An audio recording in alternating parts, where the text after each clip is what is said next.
Terima kasih Anda masih menyaksikan Gapai Kemuliaan dan pemirsa di segmen terakhir ini Kiai Haji Muhammad Faiz akan menjawab pertanyaan Anda pemirsa Gapai Kemuliaan yang sudah masuk melalui WhatsApp dalam segmen Ustaz Menjawab. Baiklah, ini ada pertanyaan yang sudah masuk datang dari pemirsa Gapai Kemuliaan langsung dari Banjarmasin, Kalimantan Selatan. Saya langsung bacakan saja pertanyaannya. Pertanyaannya bunyinya seperti ini, suami saya meninggal dunia mendadak. Saya belum sempat meminta maaf dan merasa belum maksimal berbakti. Bagaimana cara saya meminta maaf kepada suami yang sudah wafat? Ya. Silakan. Ini bukan saja kepada suami, mungkin kita sendiri kan, Siapapun kepada relasi, teman, orang tua, siapapun ya, yang kita belum pernah melakukan permintaan maaf, sementara ini kan hak adami, hubungan manusia, bahaya ini. Kalau tidak selesai nanti di akhirat akan menjadi beban masing-masing. Maka dulu guru saya bilang gini Mbak Eva, bakti seorang istri kepada suami, suami kepada istri, anak kepada bapak, kakek kepada cucu, teman kepada relasi, itu tidak dibatasi dengan hidup. Tapi kita tetap bisa berbakti kepada mereka setelah mereka meninggalkan kita. Jadi kalau ibu misalnya merasa punya salah dengan suaminya, maka perbaiki kesalahan ibu itu dalam bentuk tindakan yang nyata. Misalnya merasa dulu suka menyia-nyiakan suaminya. Ya, kalau suaminya minta makan apapun, mie terus, ya kan? Nah, maka sekarang tebus kesalahan itu dengan melakukan anak yang baik atau ke mertuanya, bapaknya si suaminya kalau masih ada atau ibunya, kirimin makanan sambil ngomong, "Bu, saya menyesal banget. Dulu saya jarang masak untuk suami saya dan suami saya sering sekali protes. Saya tuh kepengen makan masakanmu. Maka Bu, mudah-mudahan ya saya berbakti sama ibu, ibunya suami ini, mudah-mudahan suami saya berbahagia di alam kuburnya." Atau doakan suaminya. Atau menjadilah perempuan yang baik, yang kelak kebaikan itu menyeret-nyeret suaminya. Gimana caranya? Jadi perempuan yang solihah. Begitu nanti dia orang baik, kan kesebut suaminya. Kamu tahu nggak si A? Si A siapa? Itu loh istrinya almarhum B. Nah, maka otomatis B ini kan kebawa. Maka paling tidak misalnya, kalau dulu saya ini dulu waktu suami hidup kok pelitnya ampun-ampunan ya, maka saya nggak mau jadi orang pelit sepeninggal suami saya. Tiap minggu ke panti asuhan, berbagi sama tetangga, kan disebut sama tetangga.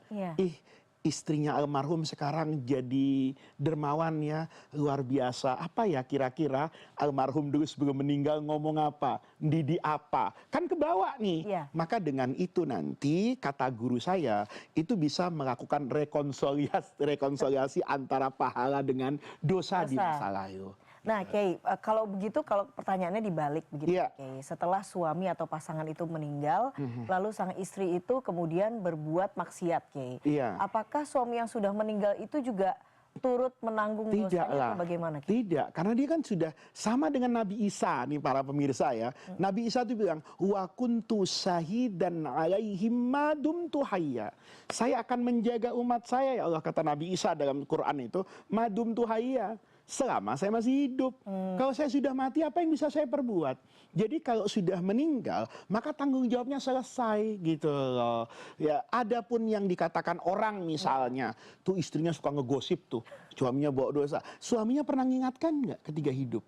Kalau dia sudah mengingatkan ketika hidup, sudah selesai. Saat dia hidup pun kalau istri nggak nurut, udah jangan ngegosip, jangan nenangga, jangan masih aja di biang gosip di kampung itu. Suaminya terbebas lah. Sudah ngasih tahu gitu loh. Nah nggak boleh kemudian kasihannya suaminya jadi enggak lah. Itu namanya taklif malayutok, membebankan seseorang atas apa yang dia tidak mampu, kan nggak boleh gitu loh dalam agama gitu. Oke, baiklah. Nah, Kiai, sekarang kita beralih ke pertanyaan lain ini, Kiai. Ada pertanyaan yang kemudian masuk soal bagaimana hukum membuka aurat di depan dokter, khususnya untuk kaum muslimah ini ya. Karena terkadang di saat berobat kita harus membuka aurat di depan dokter yang lawan jenis. Lawan jenis. Nah, sebetulnya bagaimana aturannya di dalam syariat, Kiai? Jadi dalam syariat itu ukurannya ada klasternya dulu. Ada doruriyat. Ini penting. Kalau tidak dilakukan bisa membahayakan jiwa atau kesehatan. Ada yang namanya hajiat. ini butuh banget, tapi kalau nggak dilakukan juga masih oke lah. Yang terakhir ini namanya tahsiniyat, mempercantik diri misalnya, gitu loh. Misalnya nih, maaf ya ibu-ibu, ada misalnya di sini tai lalat di dalam tangan nih, yang nggak, ya ada nggak ada kan nggak apa-apa gitu loh. Nah, kalau ketika mengoperasi itu wajib dokter perempuan. Karena kalau laki-laki dia kelihatan auratnya, sementara ini kan tahsiniyat, hanya untuk mempercantik. Nah, lain halnya dengan dokter kandungan, karena itu termasuk daruriyat.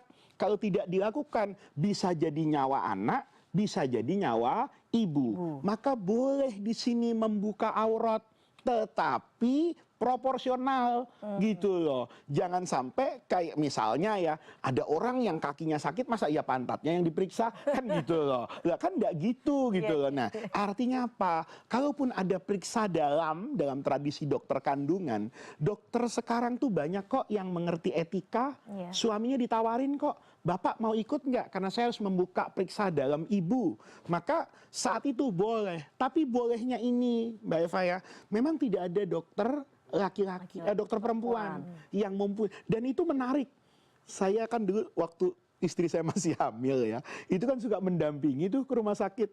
Karena saya hitung ya, di rumah sakit tuh agak unik gitu. Dokter ahli kandungan itu banyak kan laki daripada perempuan. Betul. Nah, kita nggak bisa juga mengatakan, wah itu salahnya perempuan, kenapa nggak mau jadi dokter perempuan? Lah mungkin, kan tidak semua orang siap mental. Melihat darah, melihat teriakan, jadi nggak usah ngatur-ngatur hidupnya orang lah. Nah, kalau Anda harus ke dokter laki-laki, dalam kondisi memang melahirkan itu daruriyat ya, itu bisa mengakibatkan nyawa yang hilang, maka lakukan. Tapi yang pertama membuka auratnya proporsional, yang kedua tidak berduaan. Dan ini dimitigasi sekarang karena semua dokter di ruangan itu pasti ada susternya. Gitu loh. Nah, suster ini boleh nggak ambil pandangan fikih yang mengatakan kalau perempuan ini adalah petugas, bisa dipercaya, artinya dia tidak berkhianat, meninggalkan tugasnya sehingga berdua-duaan, maka itu sudah cukup. Kalau suaminya mau menemani di ruang bersalin, rasanya di rumah sakit tidak ada yang melarang juga kan? Malah bukan nggak ada yang melarang, banyak suami yang nggak mau masuk gitu loh, karena nggak tahan aja ngelihat penderitaan istri seperti itu. Jadi itu kaidahnya, Mbak Eva. Oke, nah kalau adabnya sendiri bagaimana Kiai untuk berobat bagi kaum muslimah ini Kiai? Nah, untuk sekarang tuh alhamdulillah nih ada namanya Mukisi. Itu adalah persatuan rumah sakit yang memberikan standar pelayanan sesuai dengan tuntunan syariat Islam. Jadi kan misalnya nanti perawatnya mana yang bisa laki-laki. Kadang-kadang kan ada memandikan pasien. Memang bukan memang perawat laki-lakinya nggak ada. Atau perawat ronsen, ya itu dibuka seperlunya. Dan ketiga memang dilakukan di tempat yang tertutup, itu harus ada mahramnya satu. Tetapi kalau tidak memungkinkan, kan ada aspek radiasi misalnya, atau di ruang MRI misalnya, itu kan memang nggak mungkin terjadi apapun, ya nggak apa-apa berdua, karena teknologinya ada CCTV, ada ruangan ini, dan dalam kondisi membutuhkan itu dilakukan. Oke, baiklah Kiai. Nah itu tadi pertanyaan terakhir Kiai. Terima kasih untuk semua ilmu yang sudah disampaikan pada hari ini. Insya Allah tentunya bermanfaat bagi kita. Amin. Dan pemirsa, tidak terasa usai sudah perjumpaan kita dalam program Gapai Kemuliaan hari ini. Semoga kajian hari ini tentunya membawa manfaat, kebaikan, dan Allah Azza wa Jalla senantiasa mudahkan kita untuk menuntut ilmu agama. Amin ya robbal alamin. Terima kasih atas perhatian Anda. Saya Eva Yunizar dan Kiai Haji Muhammad Faiz undur diri. Insya Allah jumpa lagi pada episode yang akan datang. Wabillahi taufiq wal hidayah. Wassalamualaikum warahmatullahi wabarakatuh.